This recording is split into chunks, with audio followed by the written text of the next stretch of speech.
Hello everybody and welcome to That's Football, and I tell you what, this Premier League top four race is hot, hot, hot. It's all hotting up. There's lots of competition, and I tell you what, we will be starting off this Premier League weekend with a watch-along which will be Chelsea versus Spurs. And I sort of want to talk about that. Is Mourinho done? Are Chelsea done? And a lot of people got very unhappy after the watch-along on Wednesday night. We did Spurs against Leipzig, and I said, look, Spurs are so boring. Mourinho reminds me of what he was like under Manchester United, just so defensively boring.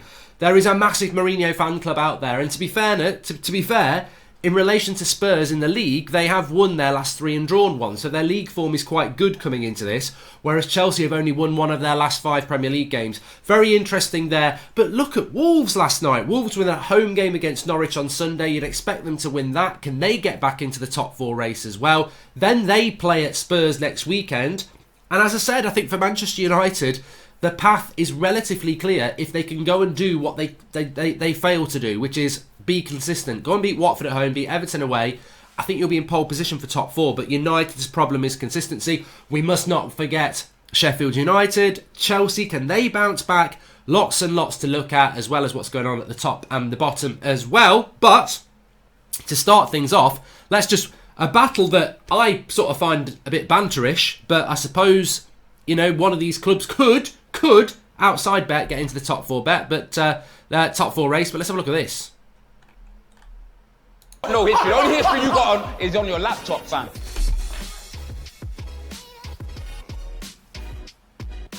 Right, this needs to be settled once and for all now. Chelsea, Arsenal, Tottenham.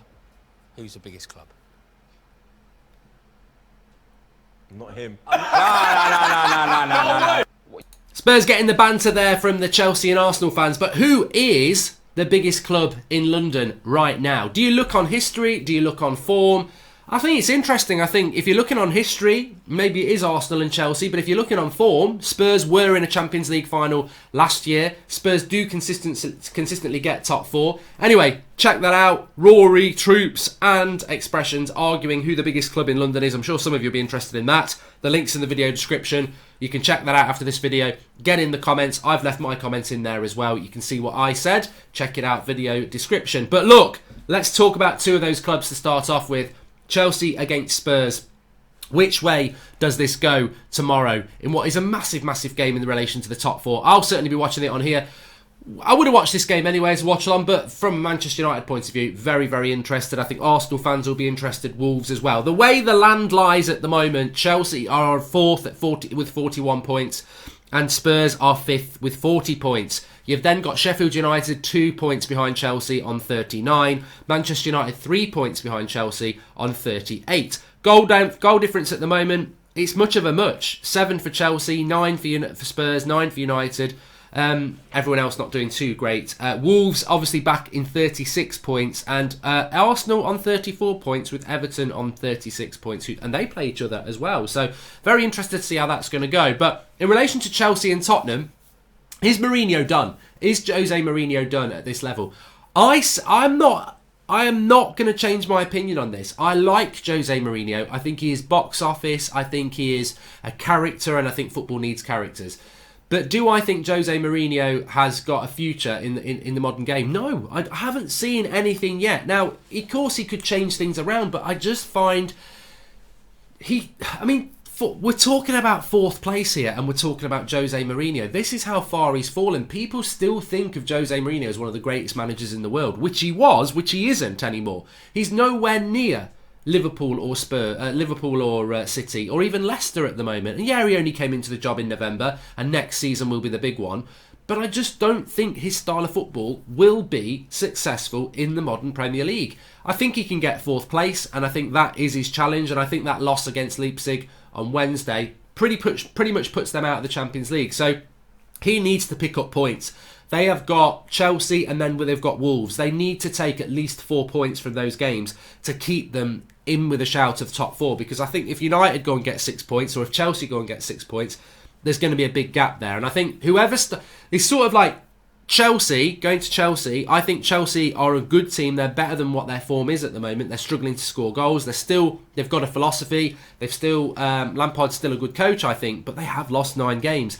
And from Chelsea's point of view, if they don't get top 4, they've basically been in top 4 all season. For many weeks around autumn time, people were like, the top 4's already done. It's going to be Chelsea, Leicester, City and Liverpool. But Chelsea have opened the door so many times to people, I don't know whether they can shut it anymore. So can Chelsea shut that door? They've got 2 games.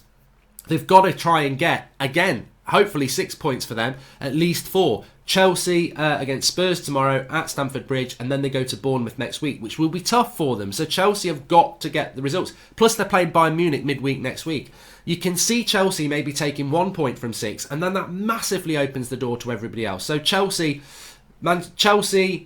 Spurs, I think United are going to get top 4, but tomorrow, what's the best result? The best result for Chelsea is a win. The best result for Spurs is a win. The best result for everybody else is probably a draw, because that's 1 point instead of somebody getting 3. And that draw will tighten things up even more, because Chelsea will go 4 points ahead of United, but if United beat Watford, they'll only be a point behind them. So it closes in massively. It also helps teams like Arsenal as well.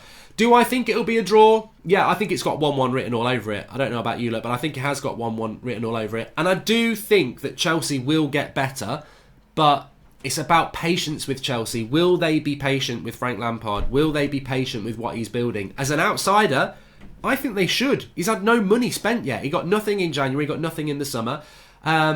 Just because they're falling now, I think a lot of that's to do with young players' inconsistency and injuries. So I think Chelsea should stick with Lampard. But if they miss out on top 4, it will be a big blow, considering they've had it all season. With regards to Mourinho, is he done? I don't think Mourinho's going to win a Premier League title. I don't think he can ever do that again. And that's the level he puts himself at. But he should be good enough to get 4th, whether it's this year or next year. But it's going to be interesting with Spurs. I think tomorrow's a game for Chelsea and Spurs where neither team can afford to lose. So a draw probably makes the most sense. Let's have a look at some of the other games. But first of all, I wanted to talk about Wolves. I think they deserve to be bumped up this week. Wolves were fantastic in the Europa League last night. 4-0 against Espanyol. Whatever you think, this is a La Liga side. They're not terrible. They're a La Liga side. They've been beaten 4-0 at the Molineux.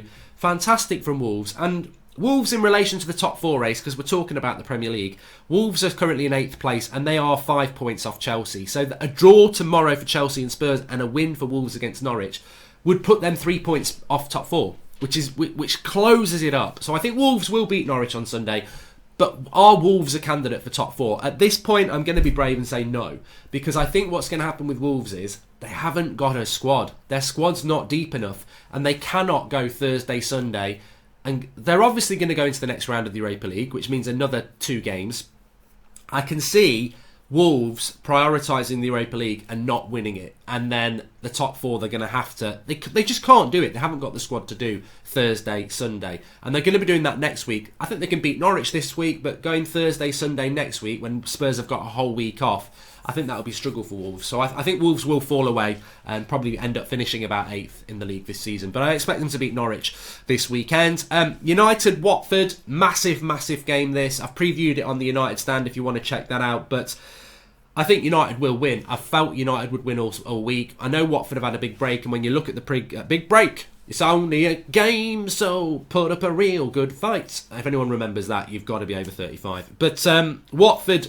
After a good start under Nigel Pearson, Watford have actually only won 1 in their last 5 games. In the last 4, they've lost 2 and drawn 2. So Watford do need the points, but it is very tight at the bottom. And Watford's initial bounce off Nigel Pearson, although it's not bouncing as high anymore, 24 points for Watford, 24 points for West Ham, 25 points for Villa and 26 points for Bournemouth, 27 for Brighton. So I think it will be 2 from those 5.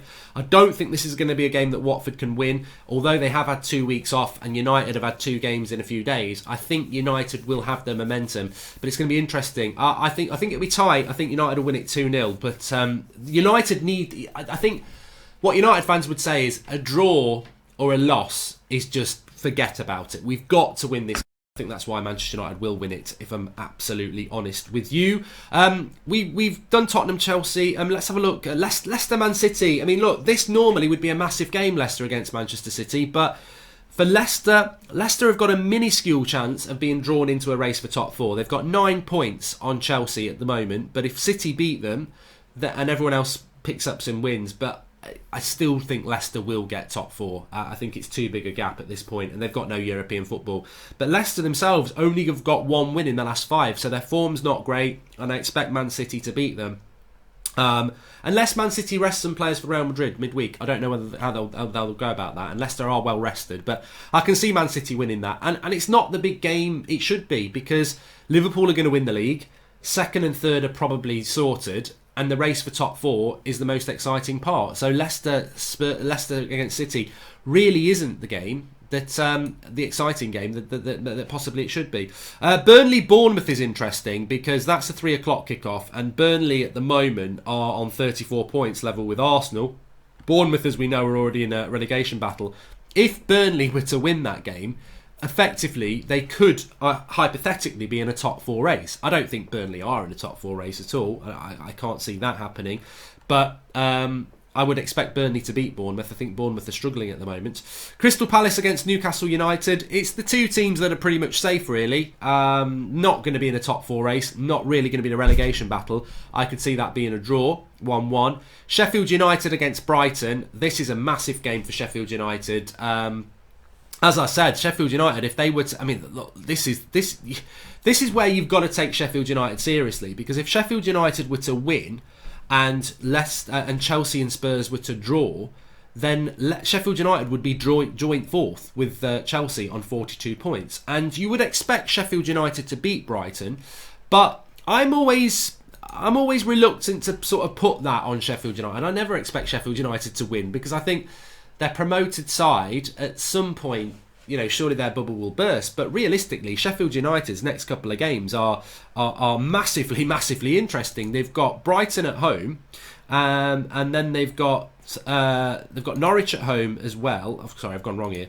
They've got Brighton at home, and then next weekend, I can't see if they got next weekend. Sheffield United, 28th. No, they're not playing then. Sheffield United. Why have you not got a game next weekend? They haven't got a game next weekend. Maybe because it's the Carabao Cup next weekend, isn't it? So yeah, they've got 2 home games, Norwich and Brighton, which if they take 6 points from that, puts them in a good position. Sheffield United against Brighton. I can see that being a draw for some reason. I think Sheffield United might struggle in that one. I don't know why. Southampton against Villa, a relegation battle extraordinaire. That some interesting 3 o'clock kickoffs tomorrow. I think that Southampton will win that, and I think Villa are going to find themselves in trouble. Leicester against Man City, we've seen. Man United, Watford, we've done. Wolves, Norwich, we've done.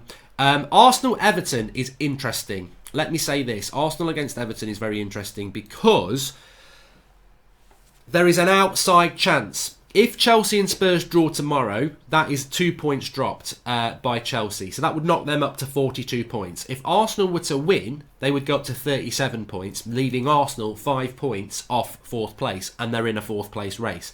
If Everton were to win, they would be up to 39 points, and they would be 3 points off Chelsea in 4th spot. So Everton-Arsenal is a massive game on Sunday evening. I might even do a watch along for it, actually, but it's an interesting game. I think Arsenal are going to win that. I think Arsenal have had a bit of a bounce recently, but funnily enough, if you look at Arsenal's last 5 Premier League games, they've drawn 4 and won 1, whereas Everton have won 3 and drawn 2. No losses for either side, so the obvious result is probably a draw. I think that's the safe bet, but I would go Arsenal to win that, which leaves us with Liverpool against West Ham, which is the last game on the match of the... It's the last game on the That's Football preview, because it's just obviously another win for Liverpool. West Ham are in the bottom 3. Liverpool are running away with the title. With all due respect to Liverpool fans, take it as a compliment that you're getting mentioned last, because it's just the most obvious result of the weekend with absolutely no excitement attached to it, I'm afraid. I don't think anybody will be watching that game on Monday Night Football apart from Liverpool fans and West Ham fans, to be honest. But that's the Liverpool are victims of their own success, really. The title race has become boring. Not to Liverpool fans, they're going to absolutely love it, but to everybody else, it's just not it's just not exciting, is it? Because they've won it too easily. So that's the way. But it's all about the top four. It's all about Chelsea versus Tottenham. Join me live for the watch along tomorrow. We'll be live at 12:30. Looking forward to that. Smash a like on the video, subscribe if you're new, and if you're interested in that London debate, who's the biggest club in London, check it out with Expressions Troops and Rory. The link's in the video description. You can see my comment there. Thanks everyone for watching, and I will see you tomorrow at 12:30 for Chelsea Spurs. Very interesting weekend of football coming up. Speak to you soon.